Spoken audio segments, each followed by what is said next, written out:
Um grupo de 30 advogados saiu em defesa do ministro do STF, Luiz Roberto Barroso, que na semana passada disse em discurso a seguinte frase, vou abrir aspas: "Nós derrotamos o bolsonarismo", fecho aspas.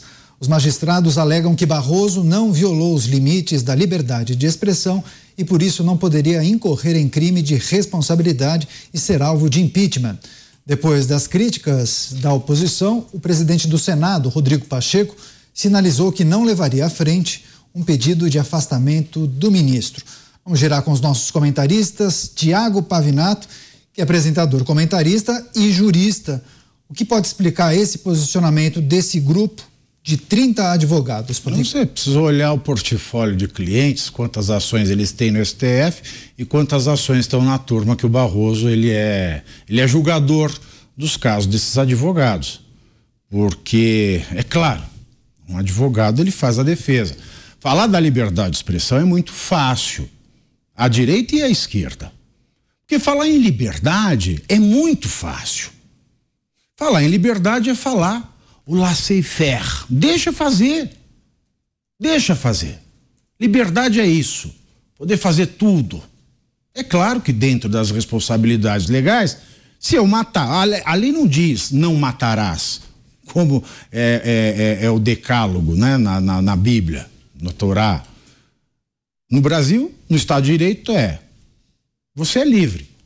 Mas se você matar, você vai preso de tanto a tanto. Dependendo das circunstâncias mais, dependendo das circunstâncias menos, dependendo da eficiência do sistema de persecução criminal, nunca. É o que acontece muito no Brasil. Agora, eu já falei na semana passada desse caso.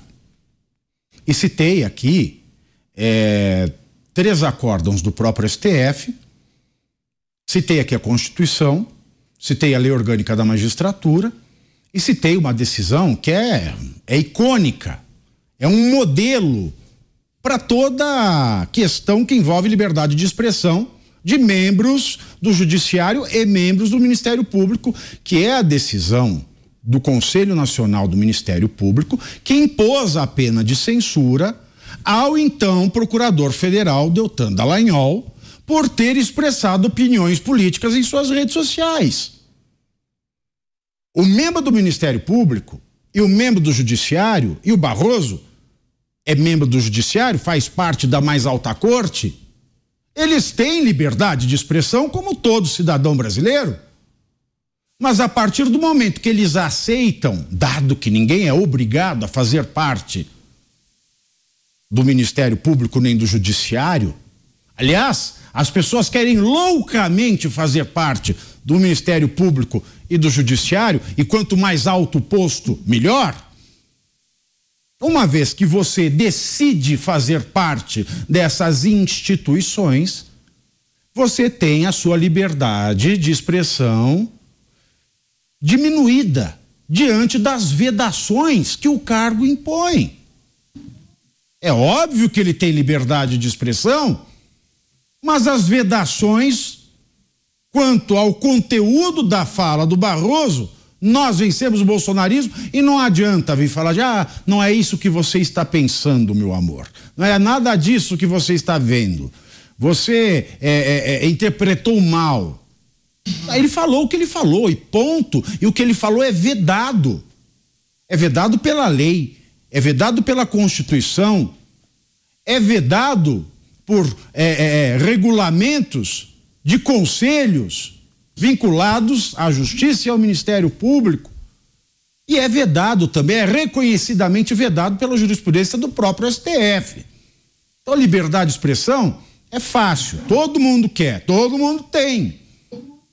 Mas, meu amigo, em um país em que o cidadão comum, que tem toda a liberdade de expressão, não tem nenhuma vedação funcional, é um ferrado na conta bancária que precisa entrar em programa de renegociação de dívida, se não é do governo é direto com o banco, se não é direto com o banco é no judiciário. Se eu, cidadão brasileiro que não tem nenhum benefício do Estado, paga imposto, não recebe nada em troca, já não pode mais ter a sua expressão livre, o que se dizer de quem tem uma vedação funcional pela Constituição, reconhecido pela própria Corte. É uma inversão de papéis muito grande. Tem-se que tomar uma decisão. O que não dá é para a gente falar democracia e praticar autocracia. Porque um cidadão comum que não tem vedação funcional, não tem liberdade de expressão, ao passo que quem tem vedação funcional poder falar o que quiser e dizer que isso é democrático, na verdade, é o pior dos tipos de ditadura, porque é a ditadura que se apresenta como democracia.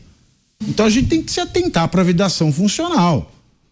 Tá escrito, tá na lei, tá claro, tá interpretado, tá sacramentado, não há dúvidas. Agora, o que explica é quais são os casos desses advogados no STF. Pois é, tem uma informação importante que inclusive a gente vai repercutir com o Cláudio Dantas, que publicou um artigo sobre isso no portal da Jovem Pan News, que diante dessa declaração de Luiz Roberto Barroso, o senador Jorge Seife já reuniu 12 assinaturas de senadores e 77 deputados para apoio a um pedido de investigação contra o ministro.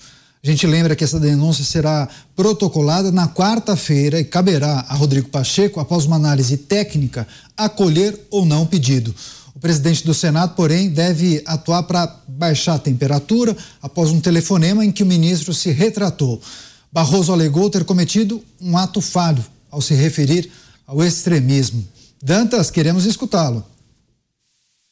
Muito bem. O Pacheco, ele ficou todo saidinho, né? Na semana passada fez uma coisa que surpreendeu a todos, inclusive o próprio grupo de advogados que nós estávamos mencionando. Nesta nota em apoio ao Barroso, lá no finalzinho, quase no pé, eles escrevem o seguinte, criticando até a fala do Pacheco de pedir retratação, né? Eles falam que esperavam mais do Rodrigo, mais generosidade do Rodrigo Pacheco, que chamou a fala de Barroso de inadequada, infeliz e inoportuna e que disse aguardar retratação. Devem se retratar, segundo o grupo Prerrogativas, aqueles que se omitiram na defesa da democracia e das instituições. A cobrança do presidente do Senado deveria se voltar a essas pessoas. Aqui é um recado, é um tapa de luva de pelica na cara do Pacheco, que fez cara de paisagem durante todo o governo do Bolsonaro, quase não abriu a CPI da pandemia, foi obrigado pelo próprio Supremo a abrir a CPI da pandemia e que também mandou para o arquivo todos os pedidos de impeachment que surgiram também de ministros do STF, até em relação ao Moraes. Pacheco nunca falou nada de qualquer ministro do Supremo, de repente vem a público falar do caso do Barroso, por quê? Porque agora ele se coloca como mais um concorrente a essa terceira vaga. Parece que a segunda já está mais ou menos definida, então estão brigando para que se abra uma terceira vaga. Então são todos interessados. O próprio grupo Prerrogativas também é um interessado. Eles tinham um candidato para a primeira vaga, que foi preterido, e que era o assessor, o ex-assessor do Lewandowski. Agora tem uma outra candidata, uma mulher, para essa segunda vaga, e temem também, porque são contrários à indicação do Flávio Dino. Então aqui eles também têm interesse em fortalecer o Barroso, porque eles viram que o seguinte, é mais fácil emplacar uma mulher agora na segunda vaga no lugar da Rosa, do que depois ter de concorrer com o Flávio Dino. A gente não quer o Flávio Dino, essa é uma posição deles, converso com vários integrantes da cúpula do Prerrogativas e eles não querem o Flávio Dino no Supremo. Então, assim, é política, tudo isso é política, o jogo é bruto, ninguém nunca fez nada. Agora, o que é curioso dessa história da oposição, o Seife já reuniu aí 12 senadores, tá? 12 senadores, é pouco no Senado, que é onde interessa. Ele pediu mais apoio de 77 deputados, deve conseguir mais algumas assinaturas, mas isso é simplesmente um pedido de investigação, um pedido que qualquer pessoa, qualquer cidadão comum pode fazer. Então não importa se são 10, são 20, são 30. Aqui o que interessa é, de fato, quantos senadores apoiam esse pedido de investigação, que é uma fase bem preliminar desse processo. Como eu disse no artigo, precisa ter uma avaliação técnica e o Pacheco acolher essa avaliação técnica e aí sim proceder à abertura do processo. Primeiro você precisa, para acolher o pedido de impeachment, você precisa ter a maioria simples do Senado. Então, 12 senadores é muito pouco para atingir essa maioria simples. Mas no caso de se conseguir essa maioria simples, aí você tem o afastamento do ministro e o processo segue para sua defesa, bem parecido com o que acontece no caso do impeachment do presidente da República também. E aí sim, lá no final, para realmente cassar o mandato do ministro, você precisará de 2/3, né, 54 votos, 2/3 do Senado, que também é muito difícil. A oposição não conseguirá esse feito sem apoio do governo, sem apoio dos governistas, sem apoio da esquerda. E está todo mundo achando o máximo na esquerda essa iniciativa, né, da oposição de se tentar o impeachment do Barroso, mas o que vai acontecer é que a oposição vai ficar de joelhos assim, para que a esquerda, o PT, né, e o próprio Lula subam nas costas da oposição para poder derrubar o ministro e escolher um novo ministro. É isso que a oposição vai conseguir, caso realmente ela evolua nesse processo de impeachment. É abrir a vaga para o Lula poder indicar um terceiro ministro mais alinhado do que nunca ele para essa vaga no Supremo. Pois é, Zé Maria, aqui no nosso chat, várias críticas a Luiz Roberto Barroso, também ao presidente do Senado, Rodrigo Pacheco, muitas pessoas, inclusive, defendendo o impeachment de Barroso. Agora, o que a gente tem visto em Brasília, você pode confirmar, apesar de críticas veladas, críticas silenciosas, senadores não querem comprar essa briga, né? Não. O que me provoca uma curiosidade muito grande nessa história é saber quem é que o Barroso diz nós. Eu me lembro bem lá atrás, naquela história, naquela série lá do Zorro, né, que sempre era acompanhado do Índio Tonto, e que ele dizia em certo momento assim, nós quem, cara pálida? Então, assim, é para identificar esse nós. Essa briga, essa fala de nós contra eles é do PT, né? Que é um nós aí. Nós seríamos ministros do Supremo que derrotaram, nós, os ministros do TSE, nós, o Congresso Nacional, preciso preencher esse lugar aí onde é o nós. O ministro errou, tanto é que ele se retratou. Ninguém se retrata quando está certo, né? E, inclusive, há comentários do Supremo de que ele errou. Sobre o processo de impeachment, eu não entendo esta realidade do Congresso Nacional. Eu tenho a certeza, não é nem acho, que está no regimento. O senador presidente do Senado é apenas um senador coordenador dos trabalhos. Ele não é eleito um super senador, ele não tem um mandato maior do que os outros, ele não é diferente dos outros senadores. É uma instituição, a presidência do Senado. A maior autoridade no Senado é o plenário. É o plenário do Senado, a maior autoridade. Está no regimento. A segunda maior autoridade é a mesa diretora, o conjunto. A terceira é o presidente do Senado, que pode ser contestado pela Comissão de Constituição e Justiça, para se ter uma ideia. E aí os presidentes da Câmara e Senado ganharam poderes. Vejo, por exemplo, esse. O presidente do Senado se transforma em algo maior do que o plenário, maior do que a mesa diretora, e decide não levar ao plenário um pedido qualquer que seja o pedido. Eu entendo que não existe essa autoridade. E mesmo se ele tomasse essa decisão, alguns senadores fariam um ofício, olha, leva para o plenário, o presidente teria que levar. Ou consultar o plenário, vocês querem votar isso ou não. Plenário, repito, é a maior autoridade do Senado, segundo a mesa diretora. Mas agora o presidente está assim. Não é coisa desse, já de antes, né? E se depender agora do presidente da Câmara e do presidente do Senado, não haverá impeachment de presidente da República, porque o presidente da Câmara pode simplesmente segurar qualquer 1 milhão de pedidos de impeachment. Não vou levar isso para o plenário, não. E no Senado também de impeachment. Eu nem estou dizendo que vai aprovar o impeachment, estou dizendo que o plenário do Senado é que tem que decidir sobre isso e nunca se reuniu para decidir sobre um impeachment de ministro do Supremo Tribunal Federal. É preciso pelo menos que faça esse processo de direito. O pedido está apresentado, como tantos outros, já existem 42 pedidos, e fica nas mãos do presidente do Senado, e eu acho isso muito errado. Tem fechar, você, Pavi. Tem um detalhe aí, mesmo que não se chegue a impeachment, acho que não deve chegar, nem se pudesse, deveria chegar a ele. Isso é uma coisa muito... Olhando tecnicamente, o que acontece? Nós temos uma lei que veda esse tipo de manifestação e uma jurisprudência consolidada no STF que veda e que condena e que é pena, pelo menos com uma advertência.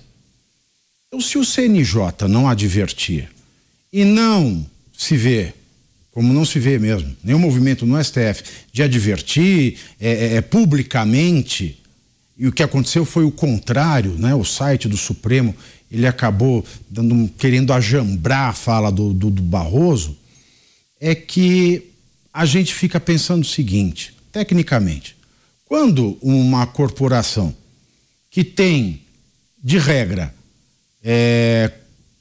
advertir, né, censurar uma fala como essa, sem maiores repercussões ou penalidades, não o faz, desrespeitando jurisprudência recente, essa frase do Barroso, nós vencemos o bolsonarismo, leva a dúvida desse nós para dentro da corporação. E aí é que o Zé falou. A gente tem que investigar para saber quem é esse nós. E mesmo que isso não leve ao impeachment do Barroso, e não deve levar, a questão é, se se investiga, quem é nós? Não se advertiu o Barroso como se deveria fazer na corporação, por quê? Porque ele pode dizer quem são esses nós? São hipóteses. Hipóteses que necessitam de resposta.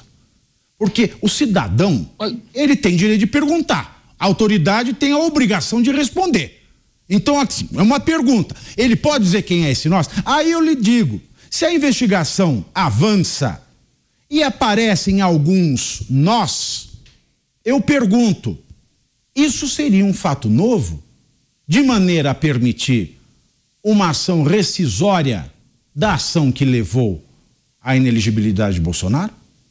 Porque se eu tenho o fato da dúvida do processo eleitoral como um dos argumentos daquilo que levou à inelegibilidade de Bolsonaro, quando o ministro comete um ato falho como esse, nós vencemos o bolsonarismo, isso tecnicamente joga por terra a condenação e juridicamente, tecnicamente, possibilita a rescisão dessa decisão. Nós precisamos pagar o break, mas um minutinho para você, hein, Dantas? Nós, não tem dúvida, né, Pavi? Não há dúvida, né, Zé Maria? Não há dúvida, as respostas estão todas aí, estão nas decisões que já foram tomadas. Estão na cassação do próprio Bolsonaro, estão na cassação do Deltan, estão em várias manifestações públicas que foram feitas por diferentes ministros, estão no silêncio do colegiado em relação a uma série de arbítrios que estão sendo cometidos do ponto de vista jurídico e até de direitos fundamentais contra vários investigados. O nós está aí. O ato falho do Barroso não foi ter confundido o extremismo com o bolsonarismo, foi ter expressado, vocalizado aquilo que está, né, vocalizado num ato político, num evento político, vocalizado o sentimento que está aí presente nas cortes superiores e em todo o sistema jurídico político em Brasília.